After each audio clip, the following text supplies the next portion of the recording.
We'll open the council meeting for the 23rd of February, and we will start with our karakia. Would you like to lead us off? We'll join you, Taku.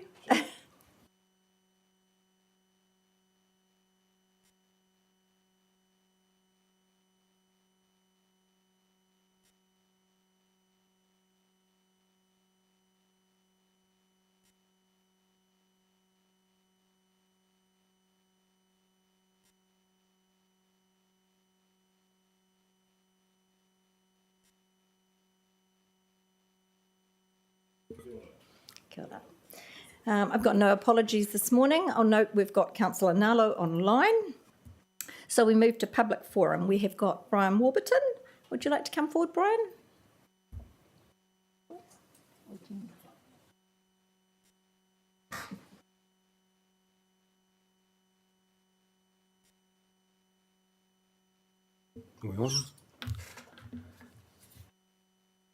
I've Jack circulated a document. Thank you. Table, please.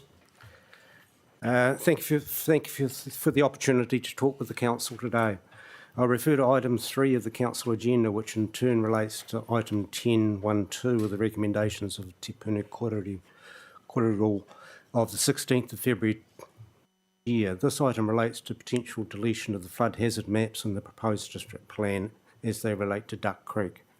Section 6H of the RMA deals with matters of national importance and says the council is required to provide for the management of significant risks from natural hazards.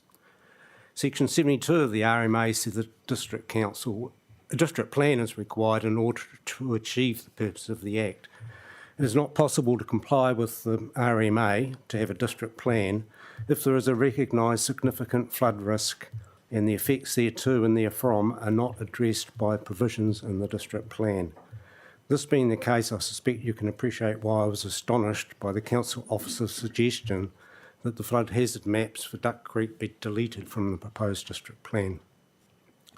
I have emailed all councillors and asked that that document be accepted into the council record and open for discussion. It's attachment 1. I've received a reply from Mayor Baker and asked that document to be accepted into the council records and open for discussion. Thank you. Thank you. Any questions for Brian? Yes, Councillor Philo. I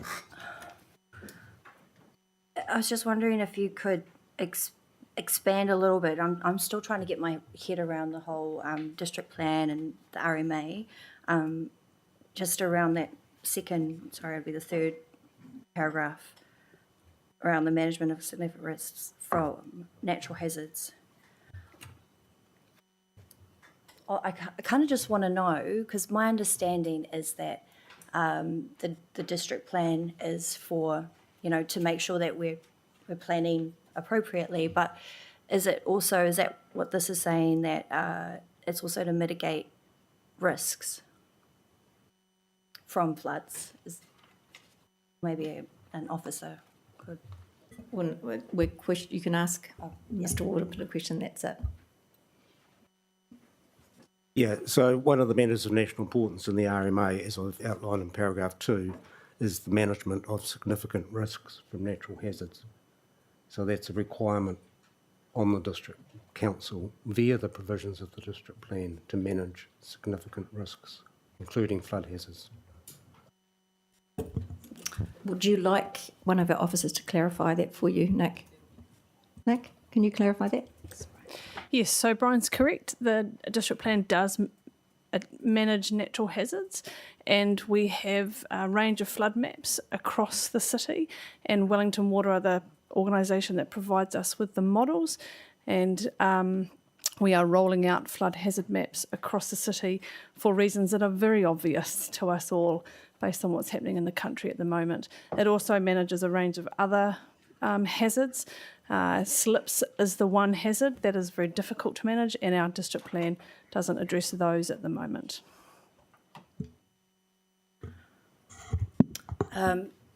So you all know that I've emailed, and because I did have questions about it, so thanks for coming today too, so that I could get a bit more clarity on it, and to bring your issues forward. With I guess this question is more for you, Wendy.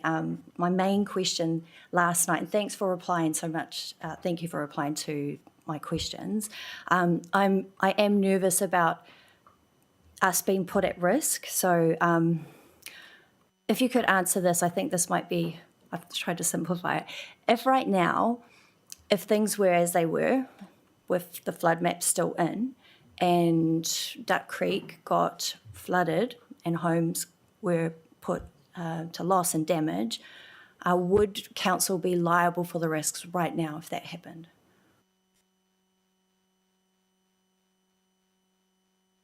A planner probably needs to answer that, but in a flood, it's not just the district plan that matters. It matters a whole range of other factors come into play to assess liability. So the document that people rely on about where they build, most of the houses that are built now have been built for some time, so they were built under other under other times when there were no hazard assessment in our district plan. But about that point, I will pass to Nick, who has a much a stronger technical understanding of what happens in a flood situation. And still not as strong as one of our planners, but because our officers are compromised in terms of the process of the district plan being in a formal hearing, I'm not going to call on them. So I'm only going to go so far as well.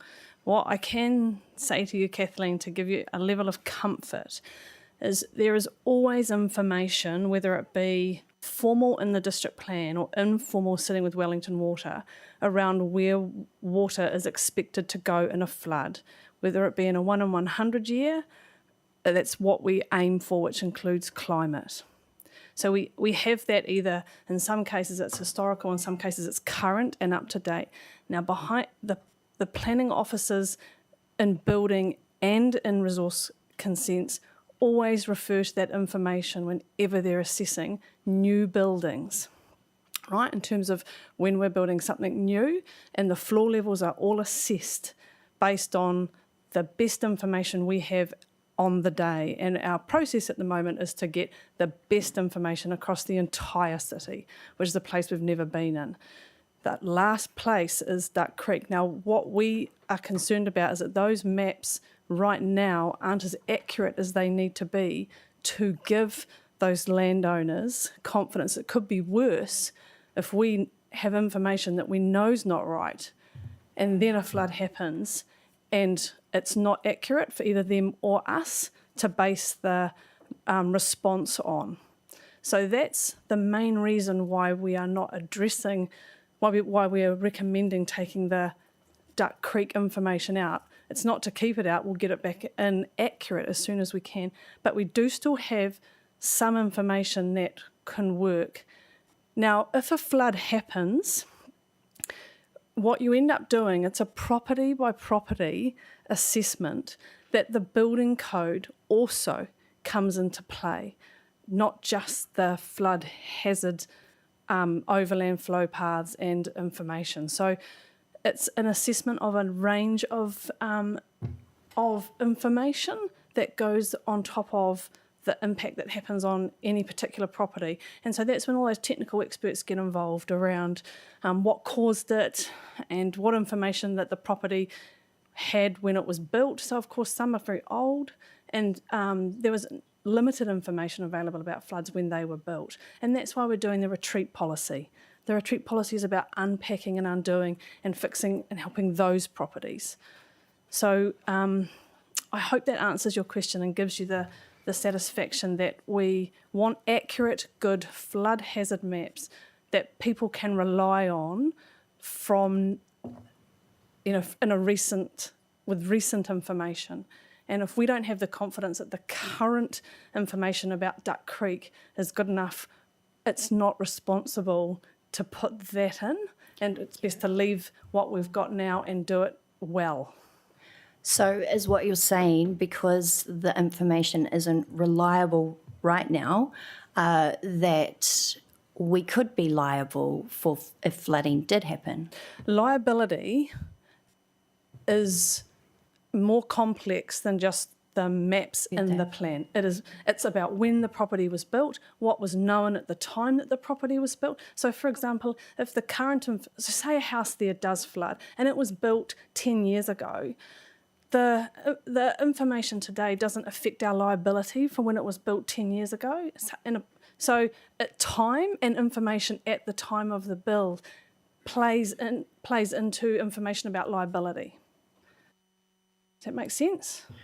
So if a building wasn't built correctly, that could attribute to it flooding more in a natural flood? Yeah, so let's take Kiriana Bay. So we had some properties built 50, 60 years ago in Kiriana Bay. And at the time those properties were built, no one had a clue that climate change was going to do what it does today. Council's not liable for that if that building's flooded today, because we didn't know that at the time that we issued a consent for those properties to be built. We're not liable when we don't have the information with which we use to assess a building on that day. So that's part of the liability story, is information at the time, not information today. Does that kind of make sense? I know it's tricky. There's so much more to it, and happy to take this offline and really get into explaining it to you with our technical staff and go into it more, because you actually need the building staff as well as the planning staff. And we are going to have a district plan session. We are having an induction workshop in the next week, so we can really outline to you the specifics in the Act, and the planners are much better to do that than I am. Thank you, Nick. Is there any more questions for Mr. Warburton? No. Kathleen, no? Yeah, Oh, you have? could you respond to that? Like, I'm able to... Not really.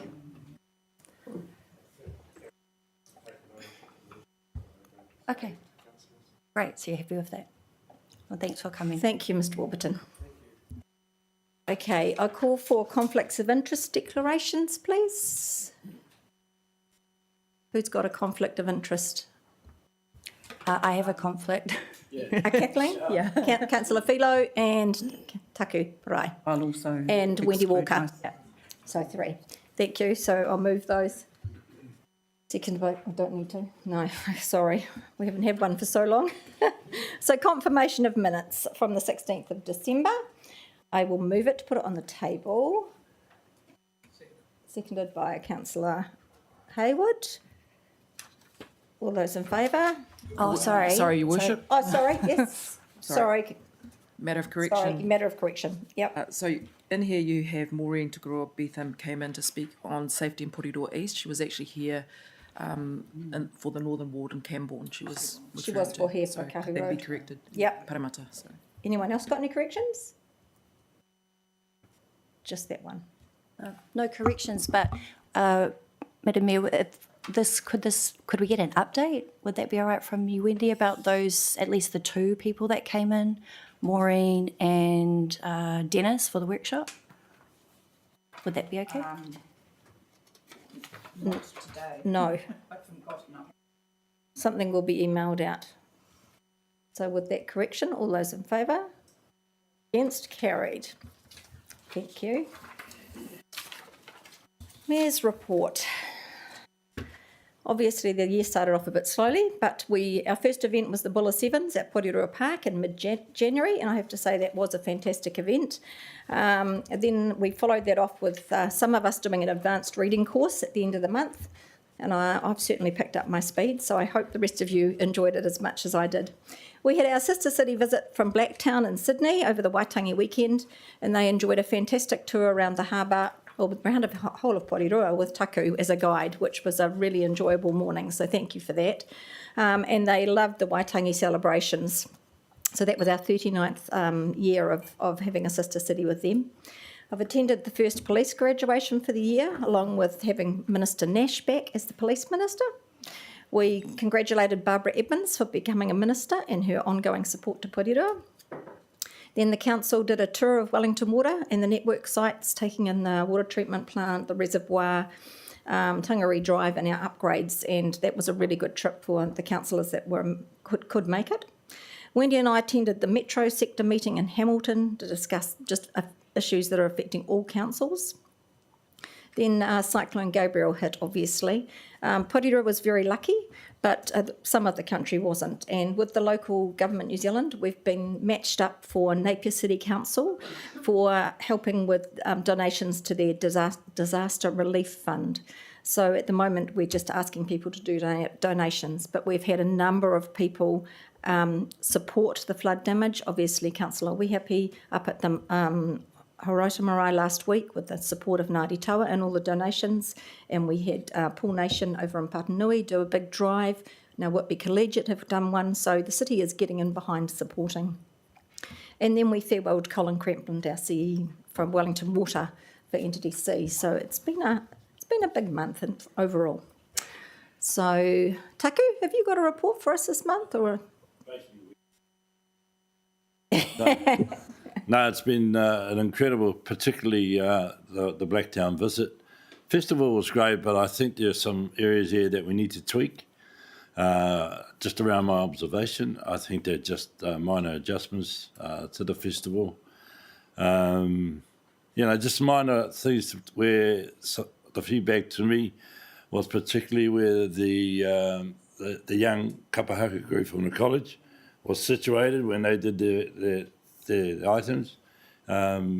Instead of being in front of the stage or on the stage, there's a lot of people never heard where they were. Just little tweaks like that, but by and large, it has been a busy month. So I mean, just recently with the floods, we've been involved in that quite busily.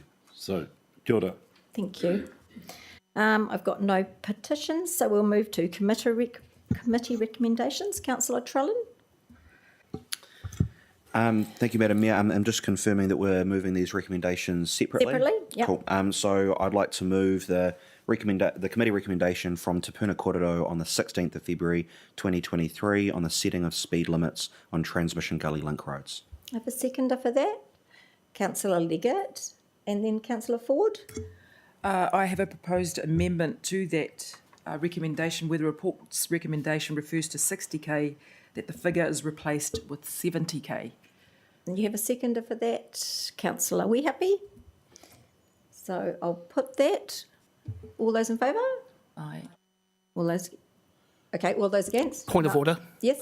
Can we just clarify, what are we voting on? Are we We're- voting on the amendment or are we Just voting the on... amendment to start with. Okay. Yeah. Sorry. Would it be possible, Councillor Ford, just to speak to the amendment and your rationale before you vote? Yep. So the reason why I'm recommending this is obviously we had last week's meeting with TPK and we agreed that this would go into the SMP or the speed management plan. Many users of that particular road had already approached myself and other councillors to revisit the speed limit and how it was already at 50k. The report that was requested then came back to us with a final safe, what was the wording in there? It was safe appropriate speed to be between 50 and 80. I think this is a good way of meeting our residents somewhere in the middle as well as our staff, and that's why I've requesting that we go to 70. Thank you. Sorry, I should say, if it says safer appropriate speed between 50 and 80, I think 70 is a good meet in the middle. Councillor Trellin. Yeah, thank you. Could I ask for an officer to speak to the recommendation that we've heard here and maybe just provide some commentary around whether or not a move to 70 would meet the objectives set out in the report around things like safety, particularly for heavy vehicles? Would you like to come forward, Ethel? Through you, Mayor Baker. I can't change that recommendation from 60 for the reasons outlined in the report. But the key thing with the 70k speed limit, Councillor Ford, is that although we can consult on it, it ultimately needs to be approved by Waka Kotahi.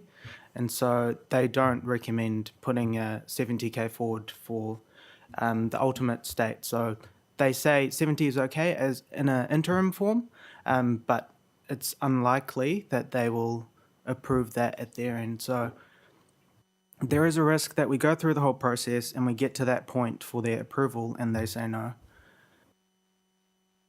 that's going to happen on every road, let's be honest. Councillor Ford? So can I just ask then, why are we even going out to consult? If we are saying that we are going out to consult and asking our people for what they think about this particular why do we even bother with the whole process if Waka Kotahi is going to then go and say, actually, no, we prefer that it is how we think it should be? There's a legal process that we have to follow, and they're like the taxman, they can do what they like. Sorry. And they're coming in later, you can have a go. I will. Sorry, Ethel. Councillor Duncan? Yeah, look, I want to remind councillors that we're talking about 1,000 metres. By the time you speed up to 70, you're back to 50 again. It's 1 minute on the road. No, it's not even a minute, is it? I think we're wasting times with semantics. And for those who use the road, that you know, who are common users of the road, they will find that there is quite an inconvenience. Okay, anyone else like to speak before I put it to the vote? Okay, so I'm going to have a raise of hands for this. So all those in favour? 1, 2, 3, 4, 5. All those against? 1, 2, 3, 4, 5. Madam Mayor, did Councillor Ngalo also Oh, voted? Councillor Nullo didn't put his hand up for either. Sorry, I missed him. Which one were you, for or against? Sorry, Mose. I'm for, Izzy. Okay, that's passed. Thank you. Would you like to do your next one? Oh, yes, sorry. Yeah, I do. Well, I thought because, back to me, so the substantive. Okay, so all those in favour? All those against, carried.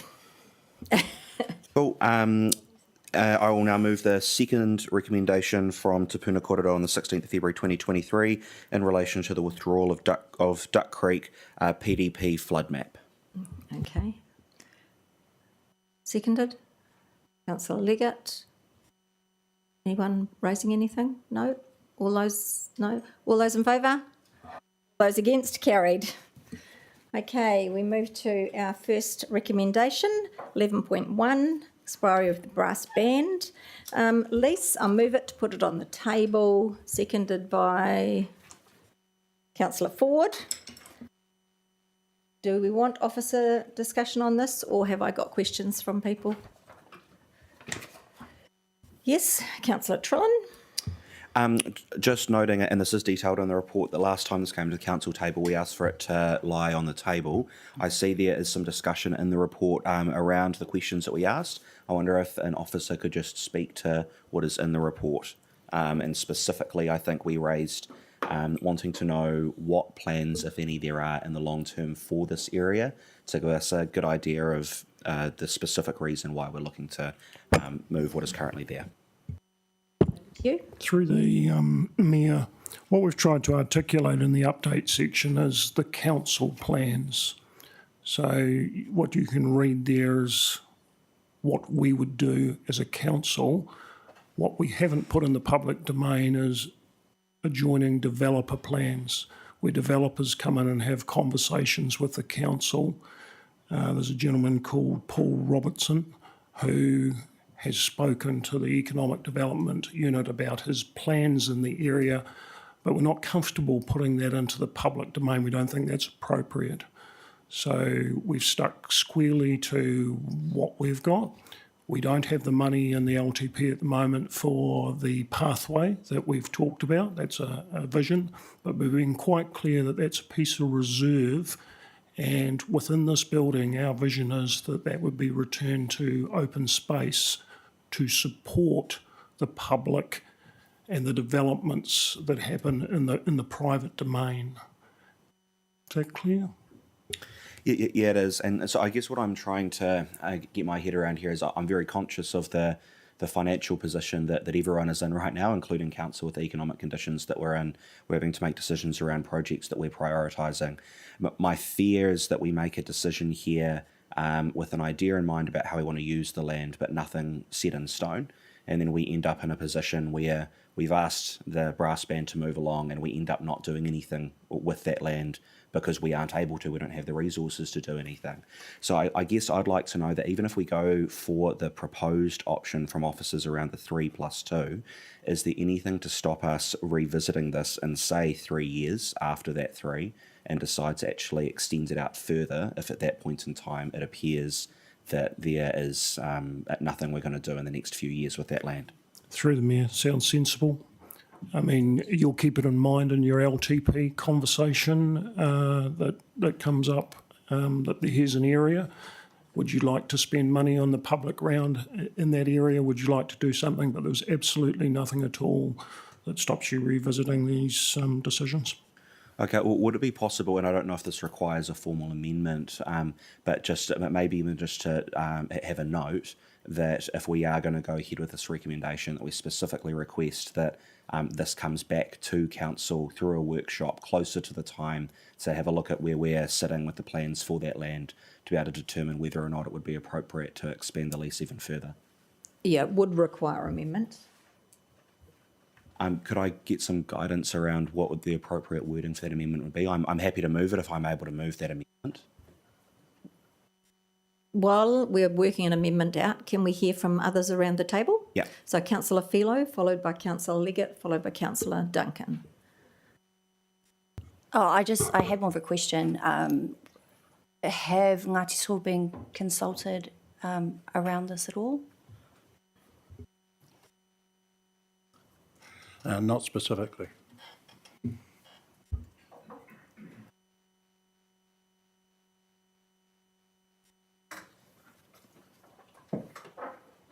We're not doing anything with the reserve at the moment, so we wouldn't have a discussion with anyone. We're just leaving it back as the suggestion is to leave it as it is. So I was just wondering if they were had been consulted or in discussion, or given its proximity to the harbour, and that they would have an interest in that. Yeah, that was all. Okay. To involve them maybe in the discussions for the plans moving forward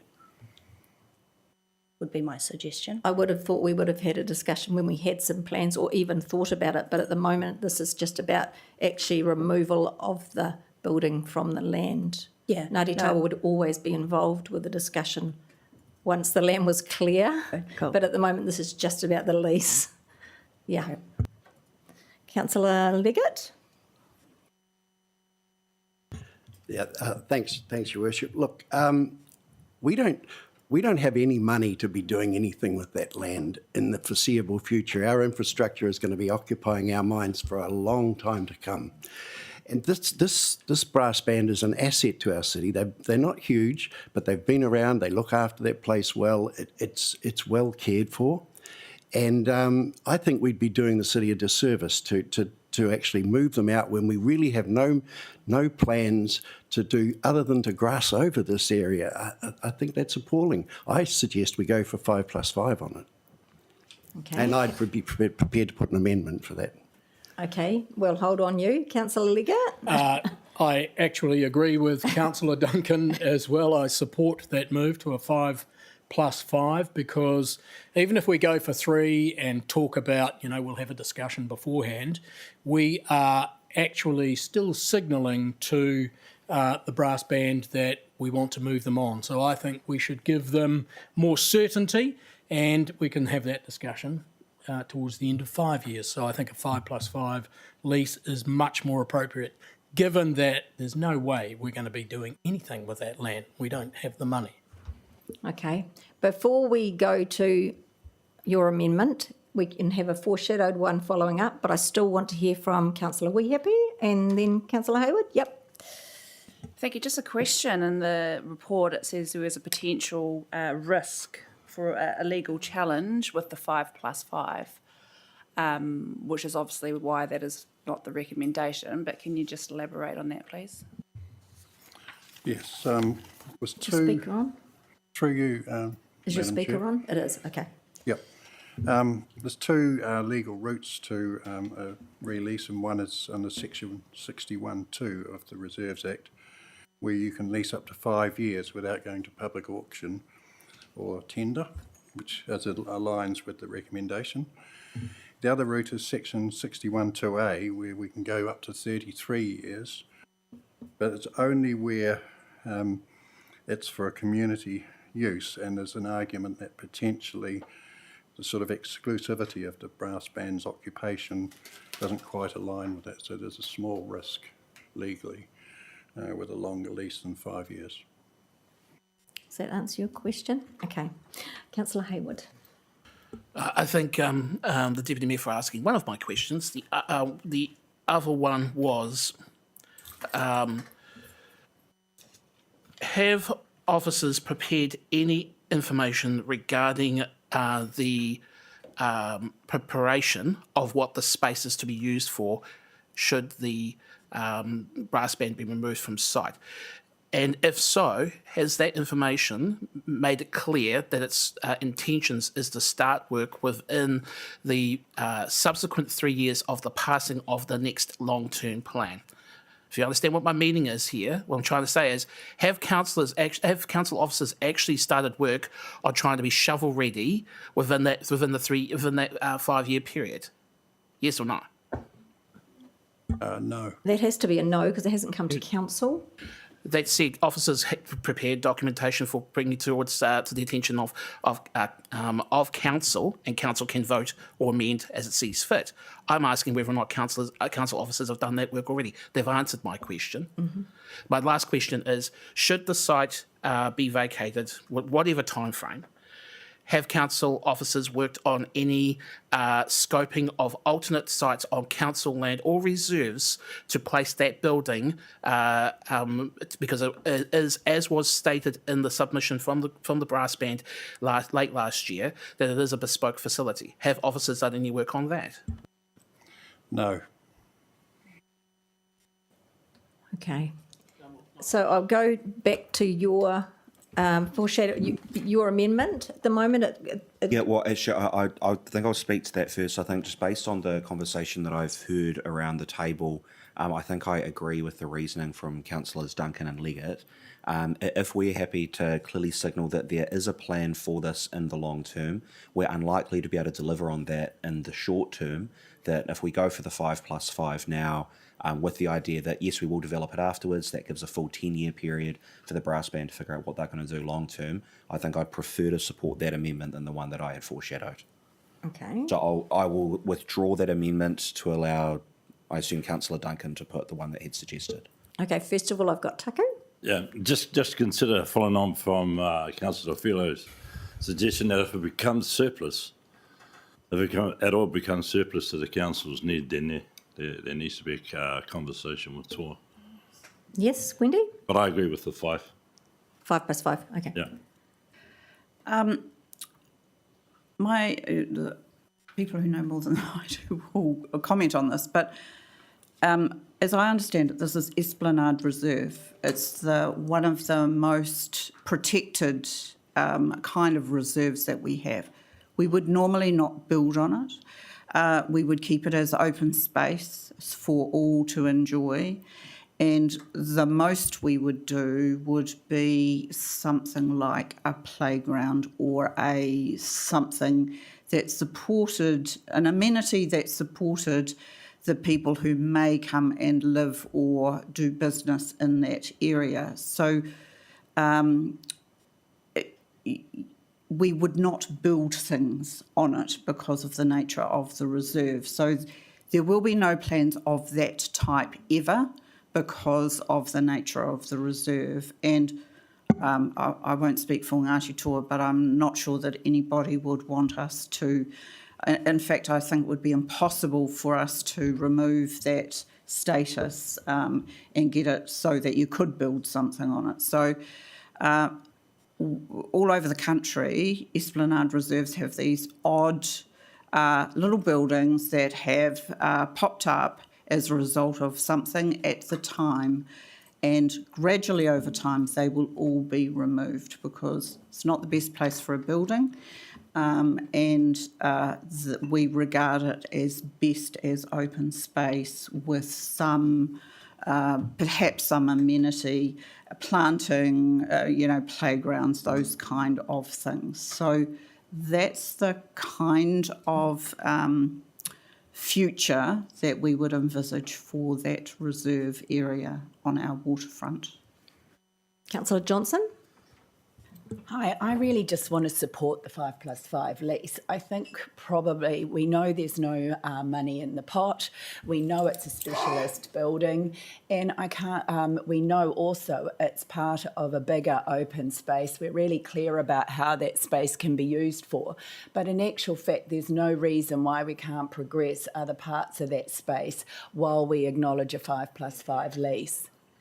And so I kind of think a lot of thought is looking at alternative use of the space when actually, for the size of the specialist building it is, we can still work with that, knowing that at the end of the period there'll be change for that building, which is quite specialist. And we also haven't acknowledged where or when or how we could support the band in new premises if that's what's required. Anyone else? So I'll go back to Councillor Duncan. You're going to move an amendment. Well, I'm assuming it's there.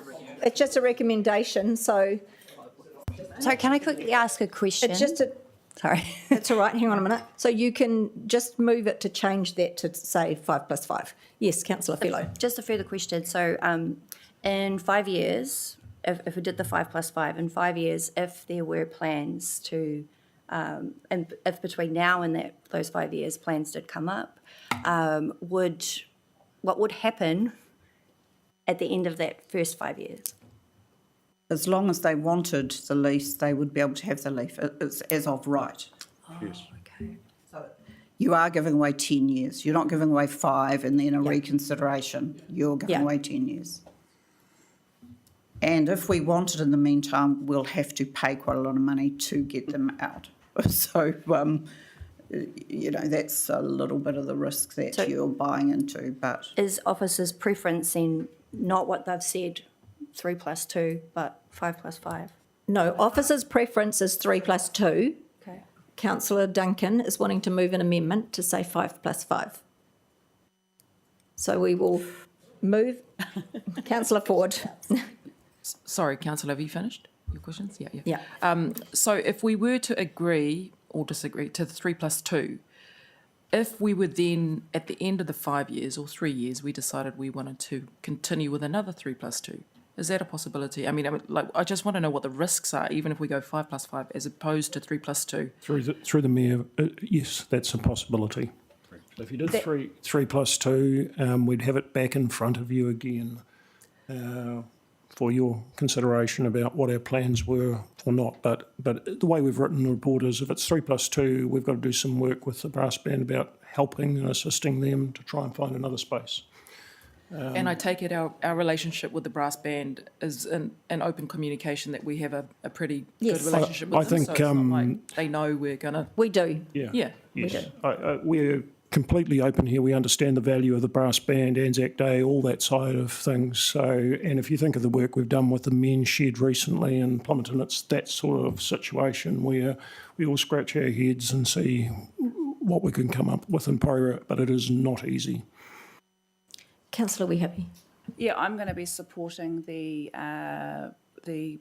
staff's recommendations in this.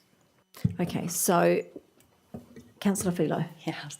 I'll also be supporting the staff recommendation, just because for the reasons that they mentioned, that it's not fit for purpose for the land as a reserve, and that there, even though it's for the community, there is only a specific a small portion of the community that can use it. I do acknowledge the brass band too, and all that they give, and just hope as well that we can support them to relocate them to, should we need to a building that, or to a location that would fit their purposes as well, so that that space can be opened up for everyone to use. Thank you. I'll go back to Councillor Duncan. Are you wanting to move an amendment? You are. Yeah. So my amendment is that we support the 5+5 lease agreement and give the band stability, a certainty of tenure. I think it makes good sense, and it is a city asset. Okay, and you've got a seconder? Councillor Leggett. Okay, does anyone want to speak to that? Yes, Councillor Trillin, before I put the amendment. Yeah, thank you. And just signalling, as I said before, that I'm happy to support this amendment. I'm wondering if we can include as part of that the work that was described under the 3+2 of staff working with the brass band to find a solution in the long term. It may be that they find something sooner that works really well, and they're happy to do that, and they don't have to extend out by 5 years. So if we can have staff work with them, that would be ideal. But that way, that security is there for if that doesn't play out, and if we're happy to do that, more than happy to support this amendment. Staff can do that. Yes, technically, I don't have a lot of staff. That they are very time-consuming projects, and honestly and truly, the brass band's incentive to look within the 5 years is reduced. So we can have some conversations, but I am not optimistic about the success of that being an early departure from that site. That answer your question? Councillor Leggett? Just in response to Wendy, I'd say the same applies to 3 years in terms of using your staff and all the rest of it. So, I mean, it's a moot point, isn't it, really? I mean, I still support 5 years. We need to give them certainty. All right, well, I'll put the amendment first. So the 5+5. So all those in favour? You have to raise your hand because there's 1, 2, 3, 4, 5, 6. 6. So, and against? 1, 2, 3, 4, 5. So that has carried. I don't need to put this. And the substantive. So all those in favour? All those against? Carried. Thank you. 11.2, Transport Bylaw. Moving to put it on the table, seconded by Councillor Duncan. Any discussion on this? Honestly. Anyone? Any discussion on the Transport Bylaw? Just check. No? Okay. All those in favour? All those against? Carried. So 11.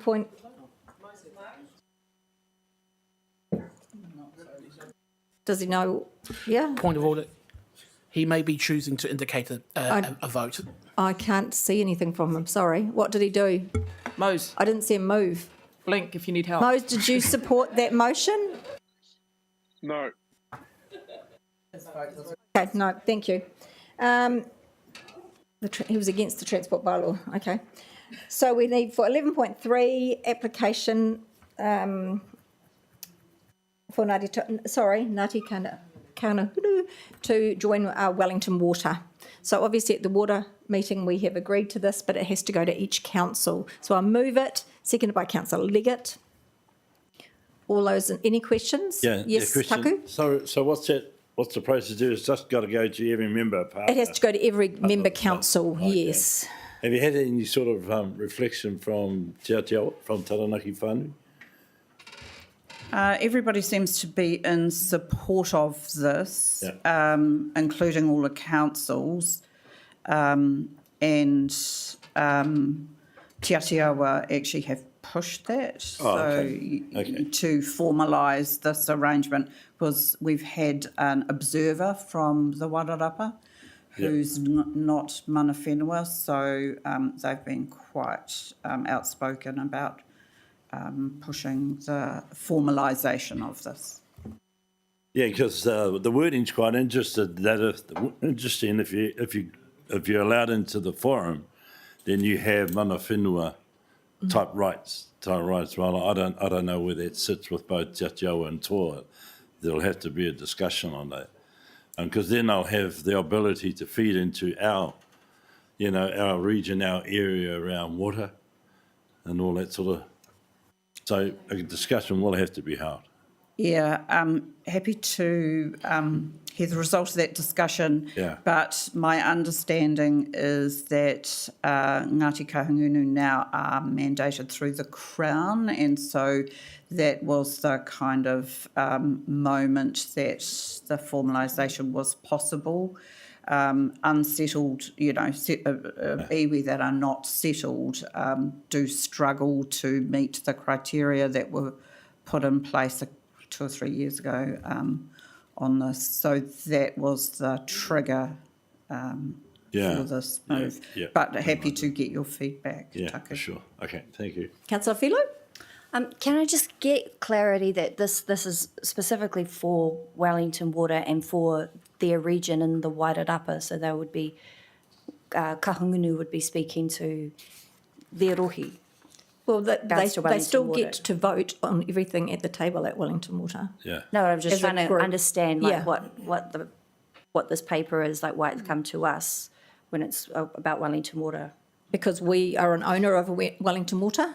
So it's as an owner of Wellington Water, it's acknowledging mana whenua in Wairarapa who are a part of Wellington Water already. Have I got that right? They don't become a shareholder or an owner, they become a thing called a mana whenua entity, I think we call them, don't we? Mana whenua partner entity. So they don't become owners or shareholders, and some things they are unable to participate in, including this vote. So it's the shareholding councils who agree to this. It's quite a unusual constitution that's been retrofitted for this sort of purpose, but Taku sat as a for Ngāti Toa for several years, I think, for Ngāti Toa. So far it's only been Ngāti Toa and Te Atiawa who've been on the Wellington Water Committee. We always acknowledged that there were there was a gap in the Wairarapa, and it's been filled by an observer until this point. And so it's on now because they've formalised. Settled. Okay, cool. I guess in additional to that, it's where it's sort of a bit hazy for me is that the Crown has, through the policy, invites them in to be part of the mana whenua discussions when they're on the other side of the hill. South Wairarapa are part of Wellington Water, so that's why, yeah. Anyone else got a question? No? Okay, no. All those in favour? All those against? Carried. Thank you. We move to public excluded, so I'll move that we go into public excluded, seconded by Councillor Trillin. And I'll just wait for people to leave.